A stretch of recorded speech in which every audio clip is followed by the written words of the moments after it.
আসসালামু আলাইকুম সুপ্রিয় দর্শক শ্রোতা।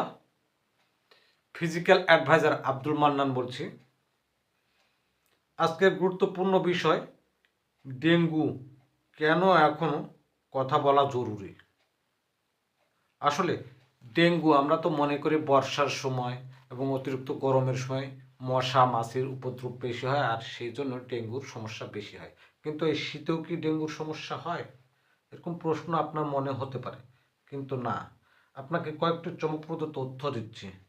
25 সালের পরিস্থিতি যে ভয়াবহ মাত্রায় পৌঁছেছে, সাধারণত ঋতুর বাইরেও এর যথেষ্ট ছড়িয়ে পড়ার তথ্য আমরা পেয়েছি।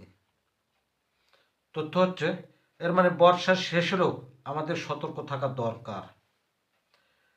ভিডিও শেষে দর্শক আপনারা যেভাবে জানবেন ডেঙ্গু প্রতিরোধ এবং দ্রুত ব্যবস্থা নিয়ে নিজের পরিবারের এবং পরিজনের জীবন রক্ষা করতে হবে, সে বিষয়ে আপনাদেরকে বলবো। তাই ভিডিওটির শুরু থেকে শেষ পর্যন্ত আপনারা ভিডিওটি দেখতে থাকুন না টেনে, এবং সবশেষে ডেঙ্গু সম্বন্ধে আপনারা সঠিক তথ্য জানুন এবং বুঝুন এবং নিজেকে সুন্দর এবং সুস্বাস্থ্যের অধিকারী করে রাখুন। সাধারণত ডেঙ্গু একটি ভাইরাস জনিত রোগ, যা প্রধানত এডিস মশা দ্বারা ছড়ায়। মশা দিনের বেলা কামড়ায়, বিশেষ করে ভোর, সকাল, সন্ধ্যার আগে পরবর্তী সময়। তবে সম্প্রতি অবস্থা বা বিশেষজ্ঞদের মত অনুযায়ী আচরণের পরিবর্তন দেখা গেছে এডিস মশার কাছে।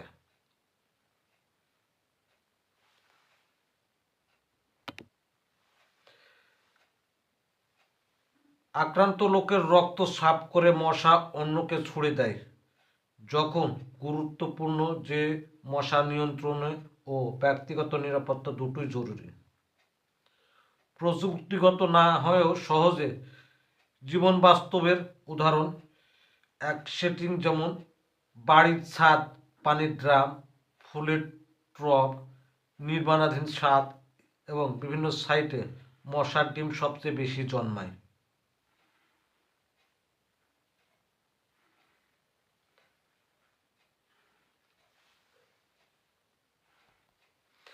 2024-এর তুলনায় 2025-এ বাংলাদেশ তথা গোটা বিশ্ব জুড়ে এর সতর্কতা জারি করা হয়েছে বা সতর্কতা জারির ইঙ্গিত রয়েছে। বিশ্বজ্ঞ বা সংবাদ সূত্রের কথাগুলি প্রশ্ন বা ব্যাখ্যা আকারে উপস্থাপন করা যায়। কেন লার্ভার ঘনত্ব বেড়েছে? সকল সঞ্চয়ের অভ্যাস জল সঞ্চয়ের অভ্যাস এবং নগরায়ণ, আবহাওয়ার পরিবর্তন, মশার আচরণ প্রভৃতি অল্প কথায় কিন্তু বার্তা স্পষ্ট। সাধারণ মানুষ যেভাবে বদলে আসে পরিস্থিতি, নিজের দায়িত্ব নিতে পারে। সন্ধ্যা মেশানো গোড়ার দিকে চিকিৎসার খোঁজ। কি কি উপসর্গ দেখে সাধারণত আপনি মনে করতে পারেন যে এটি ডেঙ্গু জ্বর হতে পারে? হঠাৎ জ্বর, মাথা ব্যথা, চোখের পেছনে ব্যথা, হাড়ের জয়েন্টে ব্যথা। ডেঙ্গু ক্লাসিক্যাল হাড়ের ব্যথার জন্য পরিচিত।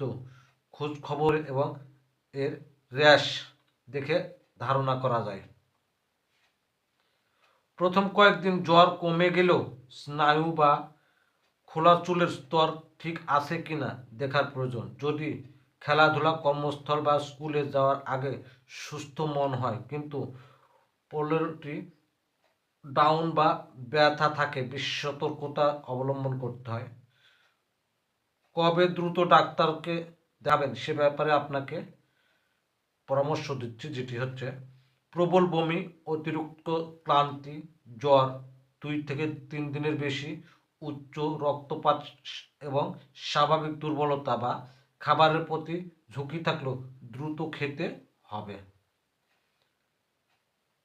ডাক্তারের পরামর্শ অনুযায়ী প্লেটলেট কাউন্ট বা হিমাটোক্রিট ইত্যাদি নিরীক্ষণ করতে হবে।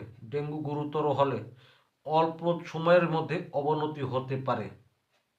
সংবাদে উল্লেখ ছিল যে এই সময় অনেক রোগী দেরিতে হাসপাতালে আসায় জটিলতা বেড়ে যায় এবং একটি বিশেষ সতর্কতা বার্তা হিসেবে জারি করা হতে পারে, যা সেটি হচ্ছে যে কোনো জমে থাকা পানি বা খোলা জায়গায় ফুলের টব, ড্রাম, নির্মাণ সাইটের টুকরো মশার ডিম জন্মানোর প্রধান জায়গা, সেগুলো নিয়মিত পরিষ্কার করা, ঢাকনা দেওয়া, শুকিয়ে রাখা এবং রাসায়নিক ও অন্যান্য উপায়ে মশাকে নিয়ন্ত্রণ করতে হবে।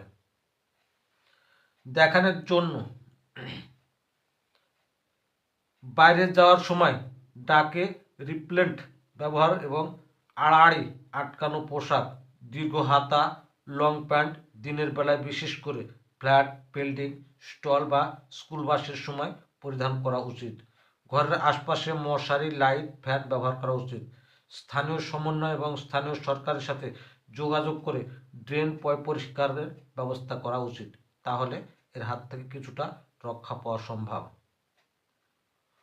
অসময়ে পানির অভাবে মানুষ অনেক সময় বড় বড় ড্রাম পানি দিয়ে ভরে রাখেন, এগুলো ঢাকনা দিয়ে নিরাপদে রাখা উচিত, যেটা সরকার কমিউনিটি কাজে ব্যবহার করে থাকেন। এ ধরনের বাসাতেও কিন্তু মানুষ ব্যবহার করে।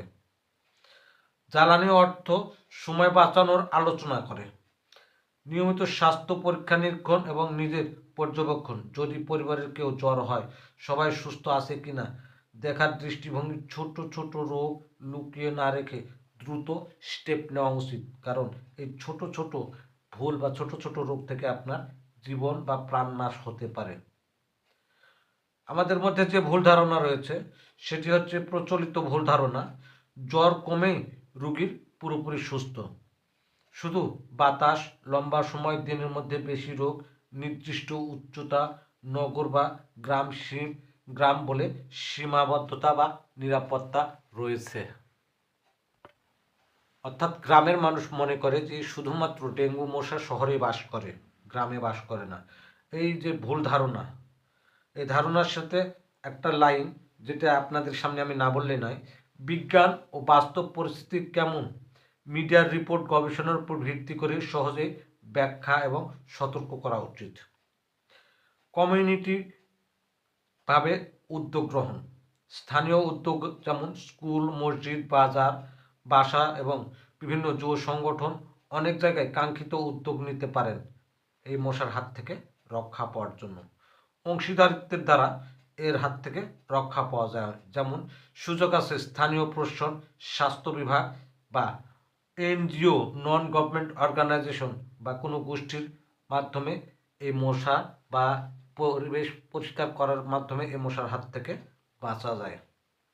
শুধু নিজের ঘর নয়, পাড়াপড়শি, প্রতিষ্ঠান, বাজার সবার সাথে মিলে আমাদের প্রত্যেকের হাতে হাত মিলিয়ে এবং কাঁধে কাঁধ মিলিয়ে কাজ করা উচিত। সরল কাউন্সিলিং বা কমিউনিটি লিডারের ভূমিকা এবং পশ্চিমা বা উন্নত মডেলের নয় বাংলাদেশ, তাই বাংলাদেশ এই ধরনের সমস্যা মোকাবেলা করতে গিয়ে অনেক সময় ব্যর্থ হয়। তাই গোড়ামি নয়, ডেঙ্গু এখন বছরের যে কোনো সময় সমস্যা হতে পারে, সতর্কতা অবলম্বন করতে হবে, দ্রুত চিকিৎসা ও ঘরোয়া প্রতিরোধ অপরিহার্য। দর্শকদের মন্তব্যে প্রশ্ন করতে বলা হতে পারে, ভিডিওটি সুবিধাজনক বিষয় হচ্ছে সাবস্ক্রাইব, ফলো, শেয়ার এবং তাদের বন্ধুদের পারিবারিক কমিউনিটি ভিডিও শেয়ার করতে বলা হচ্ছে। যারা এই ভিডিওটি দেখবেন অবশ্যই আপনাদের বন্ধুদের মধ্যে আপনারা শেয়ার করে দেবেন। আর দোয়া রইল আল্লাহর রহমতে আপনারা সবাই সজাগ, সচেতন এবং সুস্থ থাকুন।